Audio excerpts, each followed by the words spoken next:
আগামী 12 ফেব্রুয়ারি আমাদের ইনসাফের পক্ষের প্রতিনিধি মোস্তাকিম ভাইকে আমরা ব্যাপক ব্যবধানে বিজয় করতে পারবো ইনশাআল্লাহ। মোস্তাকিম ভাইয়ের প্রতীক কি?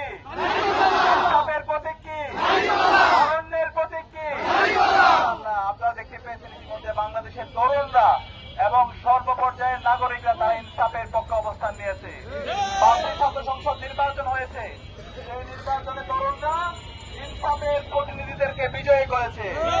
আগামী 12 ফেব্রুয়ারিতে নির্বাচন হবে, সেই নির্বাচনে ইনসাফের প্রতিনিধি, ঐক্যবদ্ধ বাংলাদেশের প্রতিনিধি, দাঁড়িপাল্লার কান্ডারি, শাপলা কলি কান্ডারিদেরকে ব্যাপক ব্যবধানে বিজয় করার মাধ্যমে ডাক্তার শফিকুর রহমানের নেতৃত্বে আগামী ইনসাফের বাংলাদেশ বিনির্মাণ হবে। আমরা আশা করছি সেই জায়গায় নীলফামারীর এই আসনটি আমরা কি ডাক্তার শফিকুর রহমানকে উপহার দিতে পারবো ইনশাআল্লাহ। বাংলাদেশের সবচেয়ে বড় ব্যবধানে ইনশাআল্লাহ আমাদের ইনসাফের প্রতিনিধি মোস্তাকিম ভাই ব্যাপক ব্যবধানে বিজয় হবে ইনশাআল্লাহ।